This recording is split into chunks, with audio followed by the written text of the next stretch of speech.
कहीं ना कहीं सब उसको मेरे खिलाफ भड़का रहे थे, तो मुझे कभी बुरा नहीं लगा क्योंकि मेरे को पता कोई इशू हुआ, वैसे इशू भी नहीं था मेरे हिसाब से तो कुछ ऐसा कि अनफॉलो कर दिया ना, वो सब कुछ साइन करके दिया। बट उसके बाद भी at this point of time हमारी गाड़ी ना छूट ही नहीं रही है। दोस्तों आपको पता होगा कुछ दिन पहले मनीषा रानी ने एलवी यादव को अनफॉलो कर दिया था इंस्टाग्राम पर, लेकिन ऐसा क्यों हुआ वो चीज सामने नहीं आई थी। तो रिसेंटली गलाटा इंडिया पर एलवी यादव को इंटरव्यू आउट हुआ है जिसमें मनीषा रानी के अनफॉलो सवाल को पूछा गया। तो एलवी यादव कहे ये सब बच्चों वाली हरकतें हैं, आप पहले इंटरव्यू की क्लिप देखिए। पता नहीं, मेरी बात नहीं हुई एक्चुअली, और उसी ने अनफॉलो करा था। पहले तो मेरे को पता ही किसी ने भाई कि अनफॉलो कर दिया। मैंने कि पता नहीं क्या है यार, अनफॉलो ये अपने को ना समझ नहीं आता ये चीजें कि दोस्ती या फिर किसी भी चीज पे कोई इशू हुआ, वैसे इशू भी नहीं था मेरे हिसाब से तो कुछ ऐसा कि अनफॉलो कर दिया ना, वो बच्चों वाली हरकतें लगती है मुझे कि छोटे बच्चे नहीं करते, अनफॉलो कर दिया, ब्लॉक कर दिया। तो चीज पर मनीषा रानी का हाल ही में आधा रिप्लाई आया है जो इंस्टाग्राम स्टोरी पर ये कही, अनफॉलो का रीजन जानना था ना, 12 बजे व्लॉग आ रहा है मेरे चैनल पर, सिर्फ सच बोलूंगी। एंड तो नेक्स्ट अपडेट में दोस्तों ट्रांसपोर्ट वालों की गलती की वजह से UG27 राइडर यानी कि बाबू भैया की लंबोर्गिनी सीज कर ली गई है, और वो इसलिए क्योंकि उन्हें अब वो कार छुड़ाने के लिए 1 करोड़ 80 लाख रुपए पेनल्टी पे करनी होगी। एग्जैक्टली क्या हुआ आप सुनिए UG27 राइडर भाई से।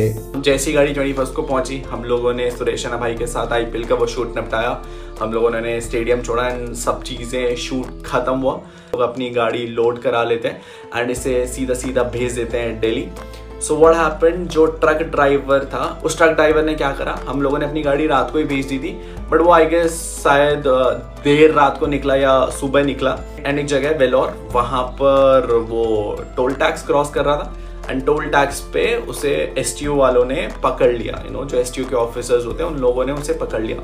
The problem that he faced there was कि वहाँ पर लैंग्वेज कम्युनिकेशन का थोड़ा सा इशू था एंड आई गेस जो ऑफिसर थे वो उनसे इंग्लिश में बात कर रहे थे। जो ट्रक ड्राइवर था बेचारा, he was not that educated, so I guess उसे इंग्लिश में कुछ समझ नहीं आया एंड उन्होंने कुछ डॉक्यूमेंट मांगे ट्रक ड्राइवर से, बट ट्रक ड्राइवर को कुछ समझ नहीं आया।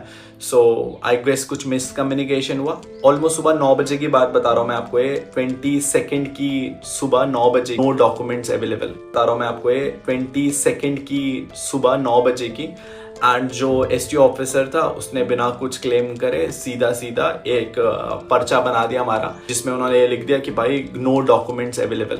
अब जब हम लोगों ने अपनी गाड़ी दिल्ली से भेजी थी, ऑब्वियसली बात है कि बीच में भी चेकिंग हुई थी बहुत जगह, सारे डॉक्यूमेंट्स प्रोवाइडेड थे तभी वेट कराए। आई गेस ऑफिसर्स को ये लग रहा था कि हमने गाड़ी रीसेल के पर्पज से ली है। अपनी चीजों के बाद हम लोगों ने अगले 2 दिन फिर से कॉल पर बिताए, सारे डॉक्यूमेंट वापस से प्रोवाइड कराए, एक लेटर हेड साइन करके दिया, सब कुछ साइन करके दिया। बट उसके बाद भी at this point of time हमारी गाड़ी ना छूट ही नहीं रही है। रिगार्डलेस हमारे पास सारे लीगल डॉक्यूमेंट है, वो गाड़ी मेरे नाम पर है, वो गाड़ी शूट के ले गई थी। अब मैं यहाँ पर किसको क्या एक्सप्लेन करूँ कि भाई क्या वो ये बोल रहे हैं कि आप प्रूफ करो ये गाड़ी यहाँ सेल के लिए नहीं आई। मेरे पास पूरी वीडियोस की बैक डेट्स हैं, बैकलॉग्स हैं कि ये गाड़ी शूट के लिए आई थी, लेटर ओवर हेड्स है, सब कुछ है। ऑलरेडी टैक्सेस सारे पेड है, के बाद भी 1 करोड़ 80 लाख की पेनल्टी लगा दी कि ये गाड़ी अगर चेन्नई में आई है तो आपको स्टेट टैक्स देना पड़ेगा। मैं स्टेट टैक्स किस बात का दूं? मैंने सादी बाबू भैया इंस्टाग्राम स्टोरी पर ये शेयर किए। लास्ट के 6 घंटों में जो टैक्स मेंशंस हुए हैं ना भाई, you did it guys, you did it.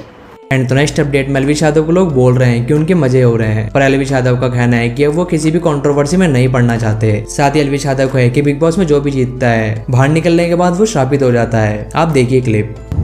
और एलविश भाई के इसमें कैसे लाइफ में क्या क्या मजे हो रहे हैं लाइफ में। ठीक है भाई, मजाक उड़ा रहे हैं सारे जन, नहीं कह रहे एलविश भाई की लाइफ में क्या क्या मजे हो रहे हैं। मुझे तो लगता है भाई जो बिग बॉस है वो शापित है भाई।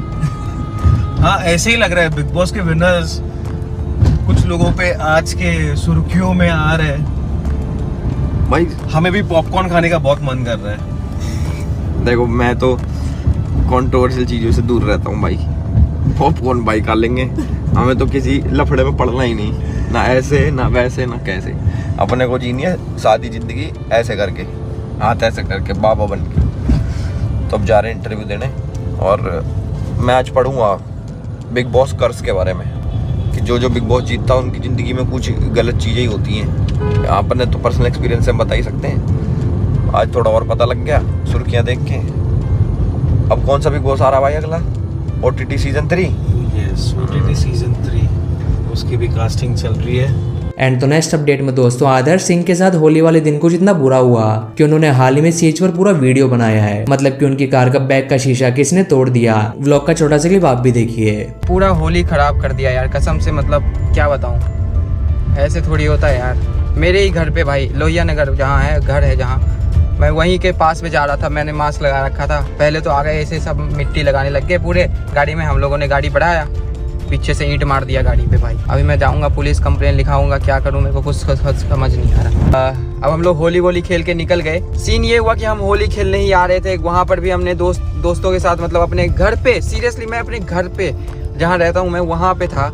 अब मैं बताता हूँ हुआ क्या एक्चुअली उस वक्त। वो लोग जो थे हम लोगों को घेर लिया और हम लोग वो सब मिट्टी में पूरा होली खेल रहे थे। मेरे को कोई दिक्कत नहीं, मैं खेल लेता हूँ उनके साथ भी, ठीक है, पर मैं गाड़ी में बैठा हुआ था, फिर मेरी पूरी गाड़ी गंदी होती और इस चक्कर में मैं उनके साथ उतरा नहीं और से लेट भी हो रहा और लेट भी हो रखा था। ऐसे आकर के चारों तरफ से गाड़ी के एकदम ऐसे ज़ॉम्बीज़ की तरह कम से कम 15-20 लड़के, तुम सोचो तुम कहीं गाड़ी से जा रहे हो और 15-20 लड़के सबके सब नशे में, लिटरली नशे में, ठीक है।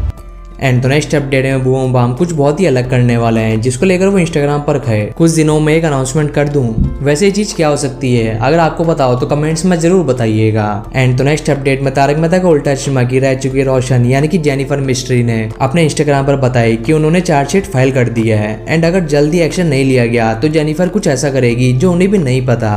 आप क्लिप देखिए। मुझे पता चला है कि नीला फिल्म्स के कुछ प्रोडक्शन वाले ऐसा बोल रहे हैं कि अरे कोई केस वेस नहीं जीती है जेनिफर, ये ऐसे कोई फालतू से वुमेन्स ग्रुप के पास गई थी, वहां पर ऐसा बोल दिया गया है। तो मेरा ये कहना है कि फालतू से वुमेन्स ग्रुप के पास आपके प्रोड्यूसर, इतने इंपॉर्टेंट, इतने बड़े प्रोड्यूसर 2 बार हियरिंग के लिए चले गए। सब कुछ काम छोड़ के, स्क्रिप्ट रीडिंग एंड एवरीथिंग सब कुछ छोड़ के 2 बार भी हियरिंग के लिए गए। कमाल है यार, मानना पड़ेगा। एनीवेज, मैंने जैसे कहा था कि मैं पुलिस स्टेशन जाऊंगी, तो कल यानी कि 28 मार्च को मैं पुलिस स्टेशन होकर आई हूँ। पवई पुलिस स्टेशन में मैं सीनियर इंस्पेक्टर जितेंद्र से मिली। उन्होंने कहा है कि उनका अभी ट्रांसफ़र हुआ है, तो उनको इस केस के बारे में कुछ भी नहीं मालूम and he will look into the matter and ये वो। मैंने कहा ओके ठीक है। एंड उन्होंने बस वो यही बोलते रहे कि अभी प्रेसिडेंट आ रही है, हमारे को बहुत काम है, प्रेसिडेंट आ रही है, we are like so busy in that president thing, we have to look after that, बहुत इंतजाम करना पड़ता है। मैंने कहा ओके ठीक है, I am giving you few days. And then मैं 2 बार हीरानंदानी पुलिस स्टेशन गई, वहाँ पर मैं भरत सूर्यवंशी ACP से मिली। मैंने उनको अल्टीमेटम दिया है कि अगर आपने ये जल्द से जल्द नहीं किया चार्जशीट का काम तो मैं क्या करूंगी मुझे भी नहीं मालूम। हो सकता है कि मैं यहाँ पर जब हमारी द्रौपदी मुर्मू जी आ रही हैं तब मैं जाके वहाँ पर धरना लेके बैठ जाऊँ। I don't know what can I do, मुझे भी नहीं मालूम। पिक्चर अभी बाकी है मेरे दोस्त। एंड तो नेक्स्ट अपडेट में अभी एक रील बहुत वायरल हो रही है जिसमें ट्रिगर इंसान से मैक्स टाइम की हेल्प करने के लिए बोलते हैं, तो सामने से ट्रिगर इंसान बोले कि मैं जिंदा रहना चाहता हूँ। दोस्तों अगर वीडियो अच्छा लगा हो तो वीडियो को लाइक कीजिएगा और चैनल पर नए हो तो चैनल को सब्सक्राइब कीजिएगा। मैं ऐसे ही वीडियोस लेकर आता रहता हूँ।